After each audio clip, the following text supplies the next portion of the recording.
ইয়াজুজ ওয়া মাজুজ অদ্ভুত দুটি শব্দ।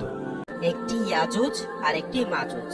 শব্দ দুটি এসেছে উজাত শব্দ থেকে, যার অর্থ শুকনা অথবা কর্কশ। অন্যটির উৎপত্তি আল আজ থেকে, এর অর্থ শত্রু খুব দ্রুত চারদিক থেকে হামলা করে। ইয়াজুজ ও মাজুজের চরিত্র এমনই হবে, অর্থাৎ তারা অত্যন্ত রুক্ষ ও কর্কশ স্বভাবের এবং তাদের আক্রমণ থেকে কেউই জীবিত পালাতে পারবে না।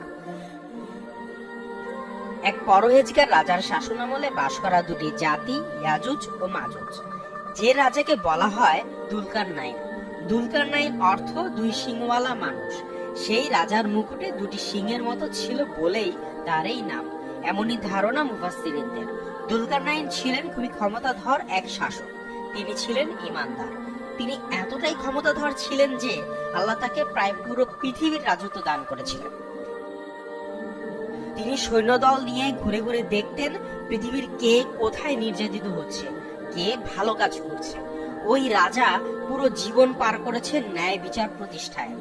তার এমনই এক ভ্রমণ সম্পর্কে আল্লাহ বলেন, তিনি এতটাই দূরে চলে গিয়েছিলেন যে এরপর আর কোনো মানব সভ্যতা ছিল না। সেখানে দুটি পর্বতের মাঝে তিনি এক জাতিকে দেখলেন, যাদের ভাষাও তিনি বুঝতে পারছিলেন না, কারণ তারা সভ্যতা থেকে এতটাই দূরে ছিল যে তাদের ভাষাও ছিল দুর্বোধ্য। তারা ইশারা ইঙ্গিতে দুলকারনাইনকে বলল, ইয়াজুজ ও মাজুজ আমাদের উপর অনেক অত্যাচার করছে, তারা আমাদের হত্যা করছে, আমাদের উপর জুলুম করছে। আমরা যদি আপনাকে কিছু দেই, তার বদলে আপনি কি তাদের বা আমাদের মাঝে একটা দেয়াল তৈরি করে দিতে পারেন?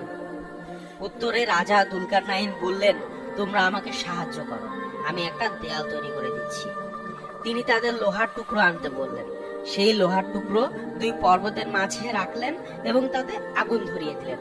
সেই আগুন এতটাই বিশাল ছিল যে লোহার টুকরোগুলো গলে গিয়ে এক দেয়াল তৈরি হয়ে গেল, অর্থাৎ তিনি ইয়াজুজ ও মাজুজকে দুটি পর্বতের মাঝে আটকে দিলেন।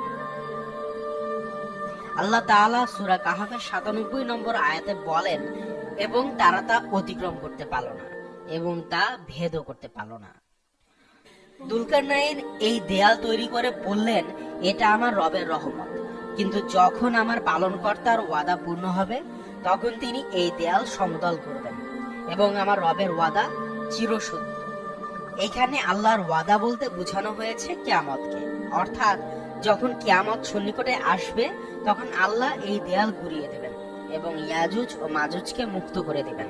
মহানবী হযরত মুহাম্মদ সাল্লাল্লাহু আলাইহি ওয়াসাল্লাম কিয়ামতের যে 10টি প্রধান আলামতের কথা বলেছেন, তার মধ্যে একটি হচ্ছে এই ইয়াজুজ ও মাজুজের আগমন।